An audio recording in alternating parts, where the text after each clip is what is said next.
Hello, welcome back. As I told you last week, today's class is going to be recorded because I have to reset my studio for each portion of the class. So this first portion will be on marimba, and then I'll reset and do the other instruments.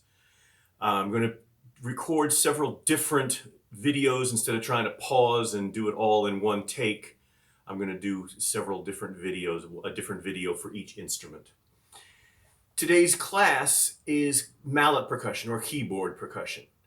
Those terms, although they're what we use primarily, are not really perfect for the family.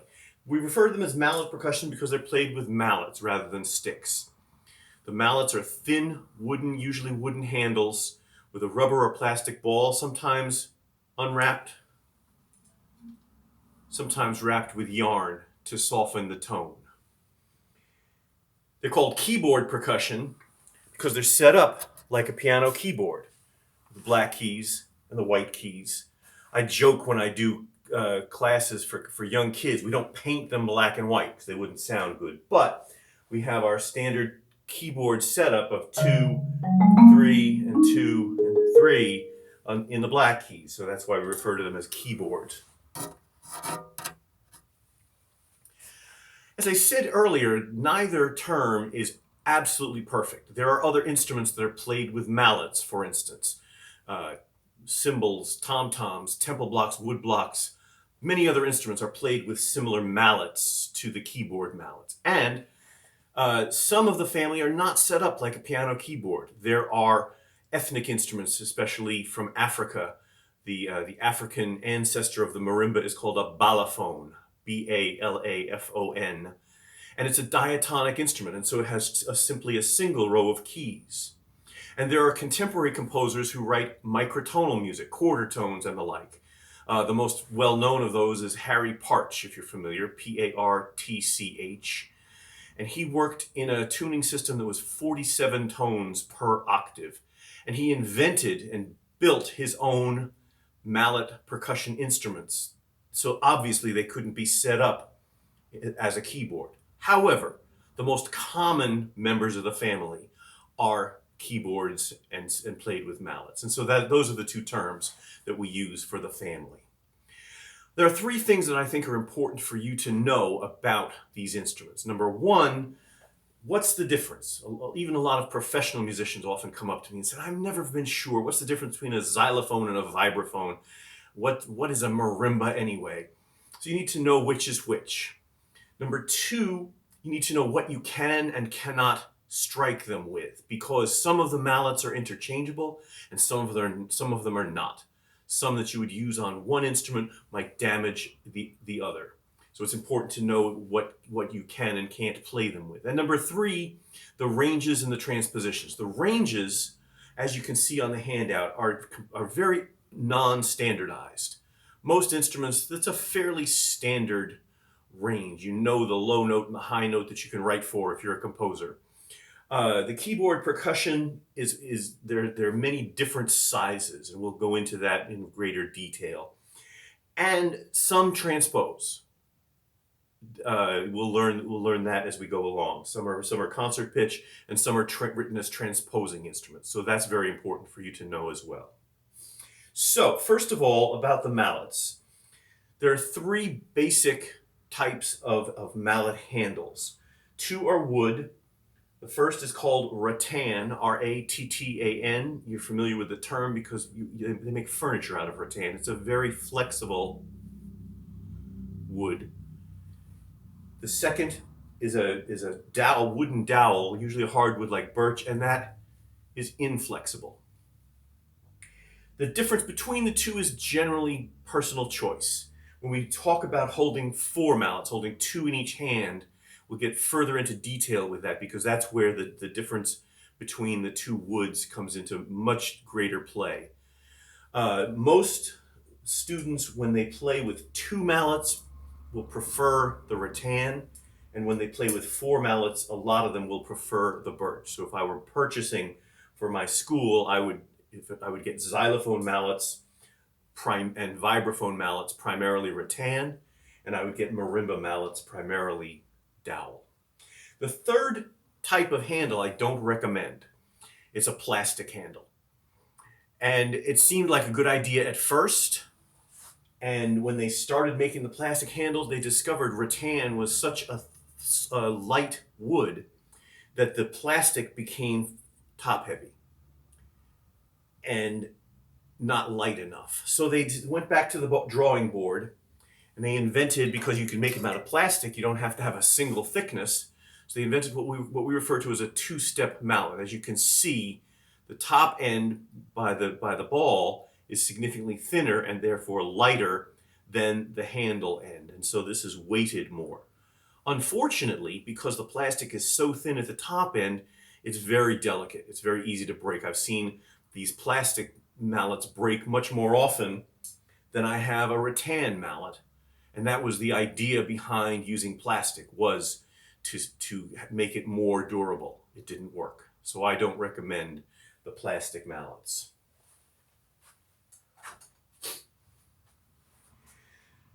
This range sheet that I printed out for you is in no particular order. It's just the order that I decided to put them in when I made it up. There's no this is first, this is second.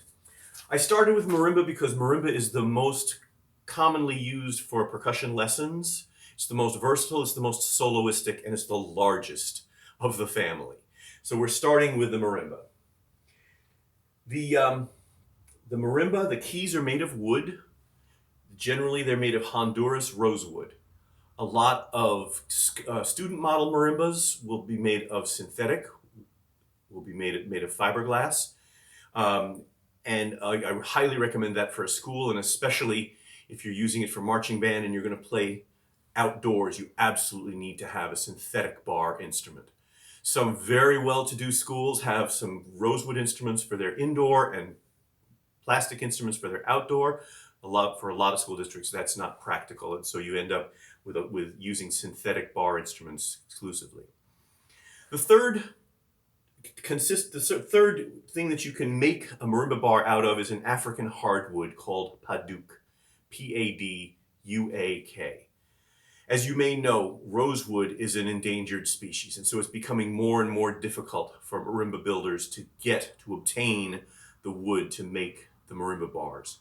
And so they discovered that this African hardwood is very similar, not quite as resonant and full a tone quality as the rosewood, but very, very close. And so a lot of student model marimbas nowadays are being made of Paduk. Let me see if I can move this around so you can see this. On the underside, you've probably seen this before. On the underside, the marimba has these tubes, which are called resonators. It's a little dark for you to see very clearly, but there we go, that's better. So you can see the tubes on the underside. And you can see that they get shorter as they go higher. The tubes are natural amplifiers of the tone. The bar itself doesn't have an awful lot of resonance to it. When you open up the resonator and allow the air underneath to vibrate, it's much more resonant. And the length of the tube is proportional to the pitch.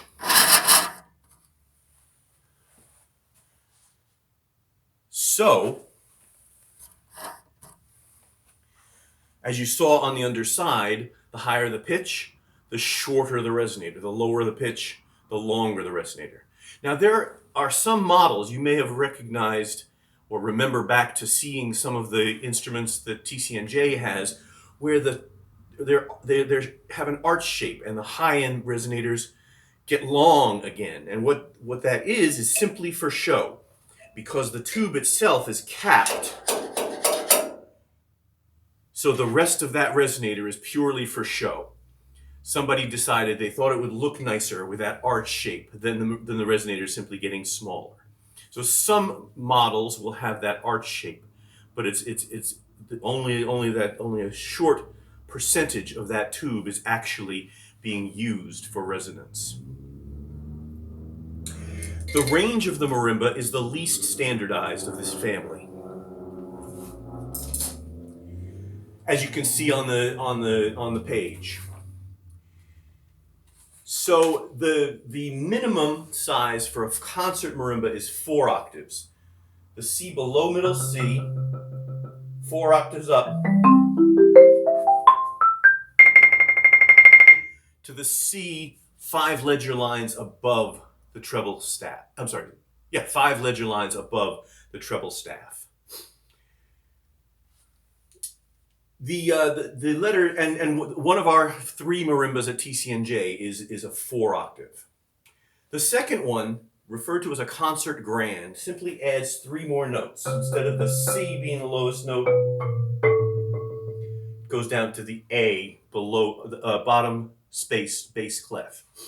Now it's an odd note to be at the bottom of the range. Most keyboard percussion instruments are either split at a C, a full octave, or at the F for a half octave. And you'll see when we get to the xylophone and the vibraphone that the lowest note is F rather than C. And it's kind of makes sense because it's where the break is between the 3 keys and the 2 keys. So that's kind of a sensible way to determine the range. This 4 1/3 was kind of an oddball. And the rationale behind that is this. As I said before, the length of the tube is proportional to the pitch. So the lower you go, the longer these tubes are getting. The marimba, if I can digress for a moment, and then I'll relate this back. The marimba was introduced into the United States around the turn of the 20th century from Mexico. The marimba is an indigenous instrument in Africa and also in Central America. And so it was introduced from Mexico into the States, became very popular. Marimbas and xylophones were used a great deal in ragtime and in vaudeville because they recorded very easily because of the directness of the attack of the instrument. So they were used a lot in the early part of the 20th century. And there were even marimba bands and marimba orchestras in that era. And they had an instrument called a bass marimba, which went down to the C below the bass clef, cello C, two ledger lines below the staff. However, because of the length of the resonator, the instrument was about 5 to 6 feet tall, and the player had to stand on a bench in order to play that instrument. And it was a 2-octave instrument. It went from low C to middle C, and that was that. It was not very common, but as I said, there were these marimba bands and marimba orchestras that commissioned these instruments to be made.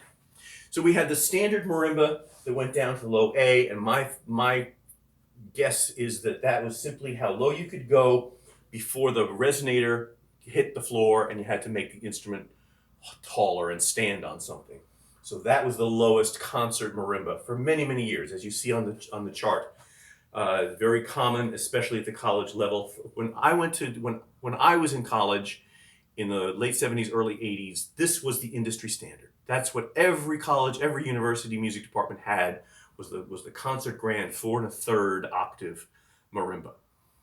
In the late 70s, early 80s, a group of manufacturers and marimba players got together and said, we need to extend the range. We need to find a way to make a hybrid instrument from the bass marimba to the standard marimba. And they went to their engineers went out and tried to figure this out.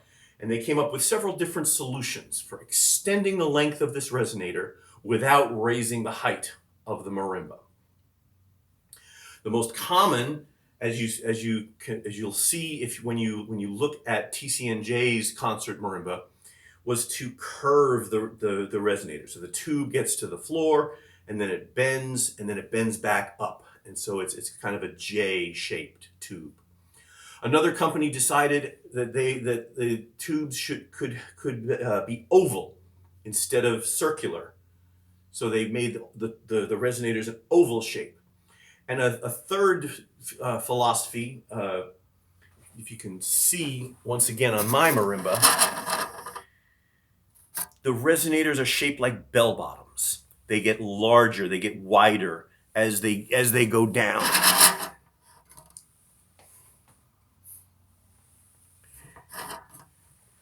So there were several different solutions to this problem, and they started making marimbas that went lower.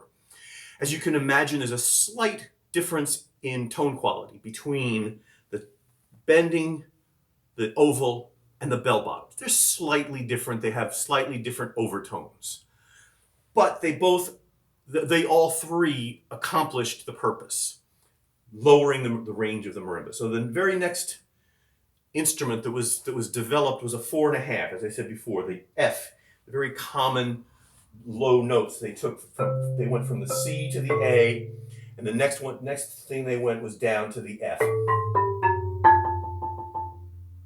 just below the bass clef staff.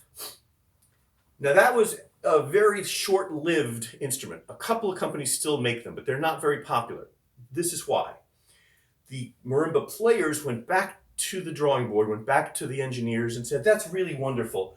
But one of the things that we do as marimba players is that we transcribe other instruments. We play violin music, we play cello music, we play piano music, we play especially guitar music, because they're both Spanish in origin and in flavor.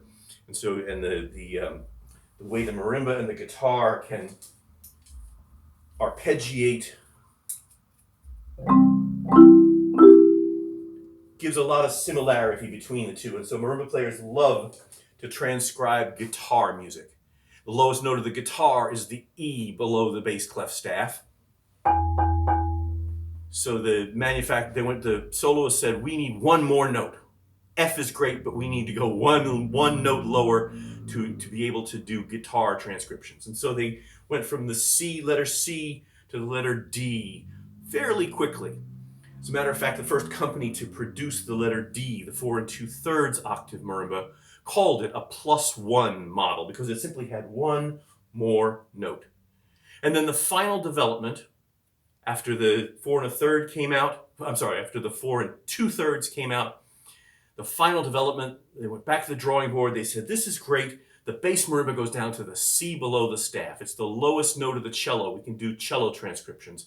It's the lowest note of the Baroque cembalo. We can do Baroque keyboard transcriptions. Let's go all the way down, make it a full 5 octave. They added the final 4 notes down to the C, 2 ledger lines below the staff, our letter E on the range chart. And that is the TCNJ has 3 marimbas. We have a letter A, 4 octave, which is the oldest one that we have. We have a letter B, and we have a fairly recently purchased letter E, 5 octave, and we're about to get one more 5 octave marimba. The issue that we have with 5 octave instruments is this: they're significantly more expensive. The 4 octave instrument is in the $2,500 range. You add the 3 notes to go down to the concert grand, you're all the way up to $3,500, $4,000. You go to the 4 2/3 down to the E because you need more wood and more metal for the resonator. You're talking $7,500 to $8,000, and the 5 octave instrument is minimum $10,000. A lot of school districts simply can't afford that and will not be able to own those instruments. A lot of marimba players are not able to afford that. That's much more expensive than your standard entry-level student model instrument. So what young marimba players end up doing, and what school districts end up doing, is getting a smaller marimba. They get a letter A or a letter B. And the student eventually is hoping to trade in and get a larger instrument as they get older and more experienced. The 2 issues with this: number one, for yourselves as teachers, you're going to get a score that's going to be the latest score for your band or your orchestra, and it will have been written for the College of New Jersey Wind Ensemble or the University of Michigan Orchestra, and it's going to have a 5 octave marimba, and your district is going to have a 4 1/3. What do you do? So it's extremely common to transpose marimba parts, keyboard percussion parts. So you take that 5 octave marimba part, and when it goes down to the lowest octave, you have your student play the part an octave higher. A lot of times that will work fine. The other issue for your students is that I can go out, or my student, my son or my daughter can go out and buy a $50 plywood violin, and that instrument will play the same notes as Itzhak Perlman's $1 million Stradivarius. Not as beautifully, but it plays the same notes. I go out for my son or daughter and get a 4-octave student model marimba. They can't play all of the repertoire. So it is an issue, and there are very few student models of 5-octave marimbas. Even the instruments now sometimes will come with synthetic or Paduk bars. And even then, there is a fairly significant price difference. Or they leave out the resonators, so it's just a practice instrument. And then what good is that if you want to actually perform on your instrument? So I don't have any solutions for this. I just want to educate you to understanding the issues that these instruments have, that they create. The mallets for the marimba are usually wrapped with yarn, and they come in different hardnesses to get different tone quality on the instrument, from a medium to a soft to a hard.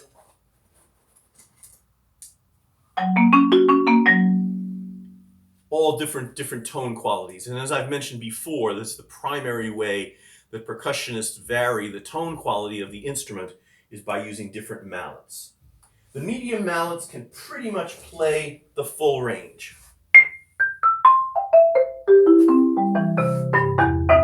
But as you notice, they sound much harder in the low register and much softer in the high register. So the higher you go, the harder the mallet you will use, and the lower you go, the softer the mallet. So for the low range, I would use a much softer mallet. That barely gets a sound in the high register. For the high register, I'd use a much harder mallet.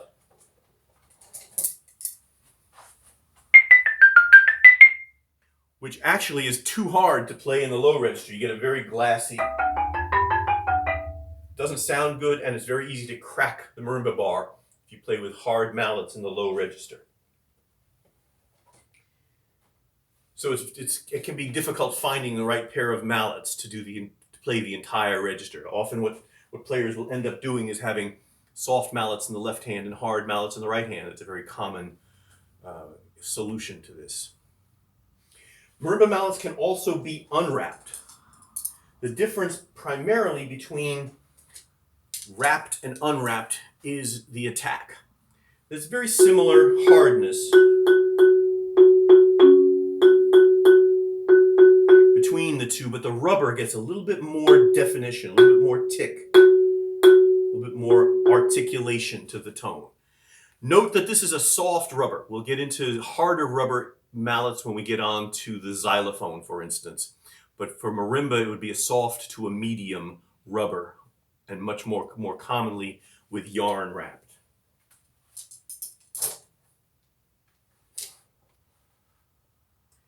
Mentioned before about 4 mallets. As you may have seen, you may know, a lot of keyboard or mallet percussionists play with 4, 2 in each hand. This is an advanced technique. This is not something that most high school band directors, instrumental teachers are supposed to be familiar with and able to teach. I do want you to know a little bit about it, however. There are 2 primary ways to hold 4 mallets. One is called a cross grip, as you can see the mallets cross in the back of my hand. And the other is called an independent grip, where you see the mallets don't touch one another in the hand. For most players, when they try these grips out, one is more comfortable, and that's what they end up doing. Let me show you just very quickly. The cross grip, you start by holding it. First of all, let me back up just a moment. Technically, to play the keyboard percussion, the grip is the same as snare drum grip. It's matched grip. The stroke is the same as the snare drum stroke with wrist strokes. Let me go down a little bit.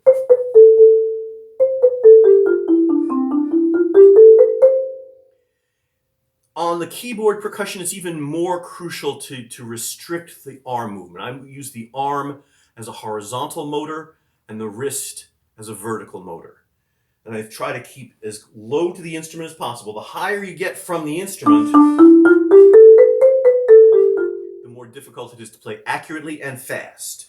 If I try to go, I can't do that at that tempo. So I stay close to the instrument, and when I play the sharps and flats, I don't play the center of the bar, I play right on the edge. And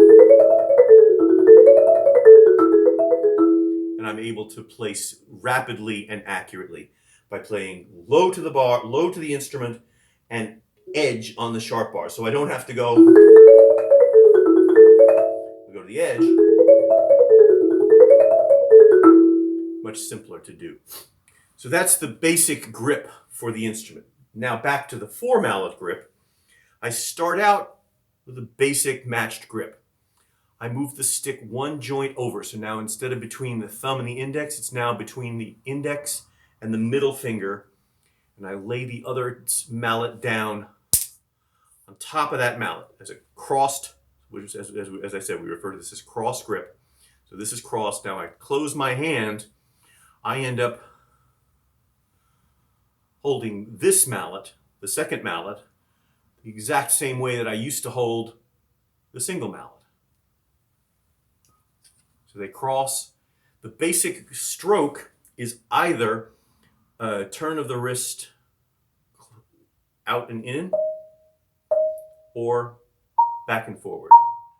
And notice that the other mallet stays stationary and is the pivot. The independent grip, I start the same way. I hold it matched grip. Instead of moving over, I move this up. So now I'm only holding it with my thumb and my first two fingers, leaving the back two fingers free to grip the other mallet. Stroke is similar, with a rotation, and this mallet being stationary, or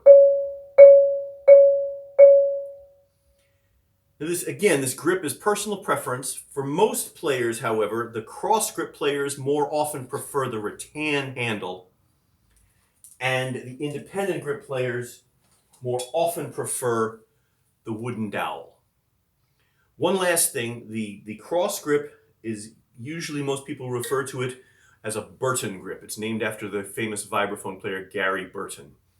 And the independent grip is usually referred to as Stevens grip, named after the famous marimba player Lee Howard Stevens. So that's really all of the information about the marimba. That's the end of part 1. I'm going to regroup for the xylophone and start recording part 2. See you in a few minutes.